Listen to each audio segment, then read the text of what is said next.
Hey guys, welcome back. I'm Epokk and today we're going to talk about Pokemon Sword and Shield a little bit more. Now they released a lot of information on the Gigantimax schedule that will be released after, well, November 15 when the games come out, and also about how you can improve your Pokemon competitively. Now let's just get started in the video. Let's go. Okay, so let's just start off immediately with the Gigantimax schedule that they will release. So on the official website of Pokemon you can find these articles. Now they are basically saying that from Friday, November 15th, 2019 until early January 2020, people will be more likely to encounter Gigantimax Butterfree in max rate battles. So as you go to these little stones, if you're playing locally with friends or if you're playing online with the Nintendo Online subscription, then you can go to these stones and you group up with 4 players and then you can encounter these guys. Now the Butterfree will be generally more likely to encounter them. So as I said, between November 15th and January 2020. During the same period, if you are playing Pokemon Sword, you will have more likely to encounter Gigantimax Dreadnought on the left side over here, our turtle boy who looks cool, and on the right side we have the Corviknight Dynamax, and that one will be more likely to encounter if you're playing Pokemon Shield. So this is once again one of those things you might want to consider, if you want to start playing Pokemon Shield first or Pokemon Sword first, or which one you're buying. So if you immediately want to get more chances at getting Gigantamax Dreadnought, or Corviknight, so this might something to be considered as well. And if you are still figuring out which one you want to get of the two games, don't forget to check out my video with all the version exclusives.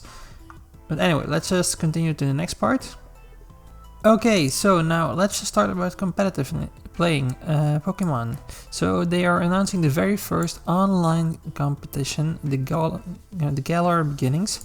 Now, I never really competitively played Pokemon, but this is one I might try out for.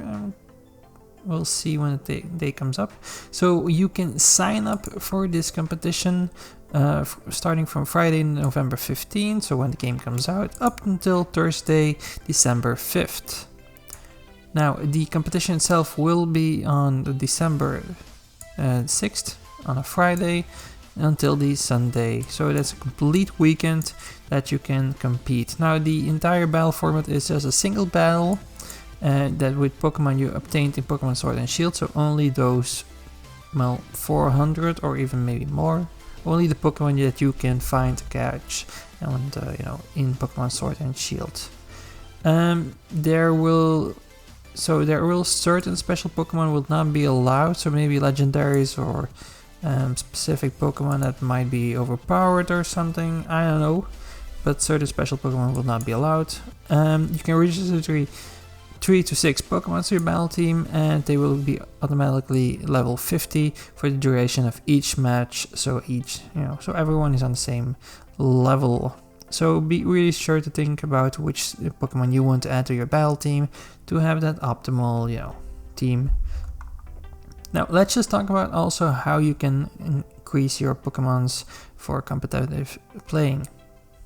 Okay, so they released the trailer on on YouTube actually, or also on other ways, and on all the items and features they will release in Pokemon Sword and Shield. Now this is completely new information, though some will be a little bit familiar. Now the first thing is mints.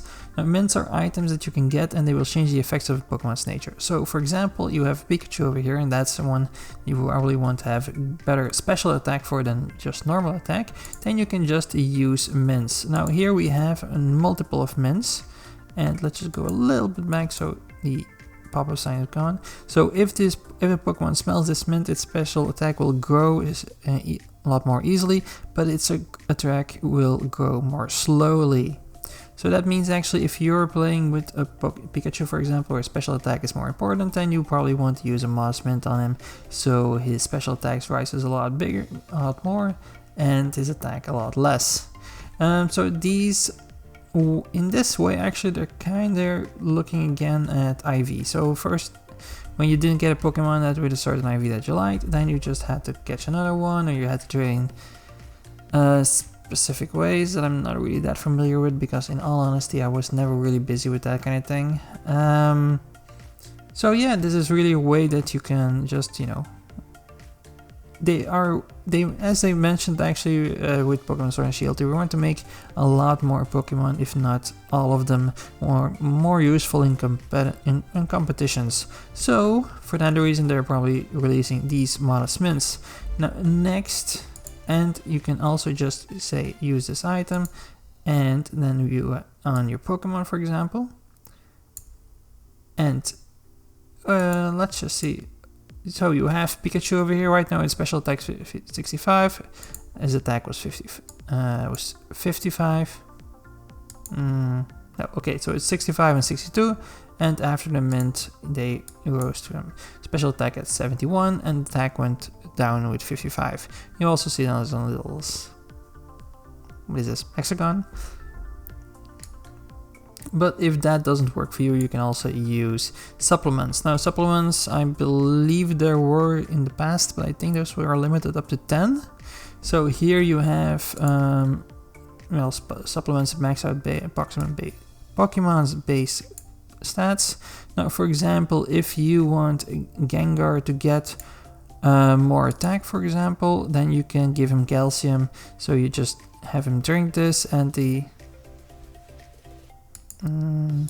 is it special attack or just normal attack? Yeah, special attack will raise drastically. And as I mentioned, there it used to be like 10 maximum. Now there won't be any limit, so you can really max out your Pokemon as much as you want. So by playing a lot and getting these from fights, or maybe getting them with the in-game currency, and you can just buy them in shop, I don't know, but if you have a lot of them, you can use as many as you want just to max out your specific Pokemons. So as you can see, he uses 26 calciums, and then we have Gengar here. He has a special attack of 140 that goes up to 170. Next we have over here the breeding area, so we can actually have just Pokemon of the same species can pass egg moves to each other. So now I didn't really understand this from the start in all honesty, but for example we have this little Sylveon over here and he has no attacks. Now say you want to get Wish, Charm, Yawn, which are all egg moves, then you can just place them together in the well, in the rest area, whatever you want to call it. And here you go, you will get these attacks. So there won't be, after you recatch them or breeding again or whatever, yeah, breeding, you can just get them this way just by placing them all together in this part. It's just really easy, really cool. So as I said, for competition reasons, this is a lot handy. Now, this is a small one, but still very much enjoyable. You can access your Pokemon boxes from all over. So if you say Grookey, you can go back to the box, and then you can just, in the middle of the wild, you can just place them in your box and place someone else. Now, what I don't know, but I don't think this will be the case. I don't think this will, you know, heal up your Pokemon when you place them in the box. So probably if this Grookey is damaged, if he has lost some health during fights or whatever, then you place him in the box, and probably if you take him back out, he will still have the same health. And of course here we have the leveling up of candies, with candies. So if you want to have a certain Pokemon maxed out, or well maxed out or just leveled up, now normally you use the rare candy and that just gives you one extra level for that Pokemon. So for example Pikachu would go from 46 to 47. But they're also adding these experience candies. Now the experience candies have extra small, small, medium, large and extra large, and you can just give them to the Pokemons, and they should rise their XP bar a little bit further. So he's just going for Silas, use these Pokemon things, and then here we go. Silas gets 30,000 experience points from using an extra large experience candy. Now I don't think this will be a really great way to level up a Pokemon from 1 to 100, but you know, it could help. It could go a long way. So guys, I believe that's it. I'm very excited about the game. Let me know what you think about these things.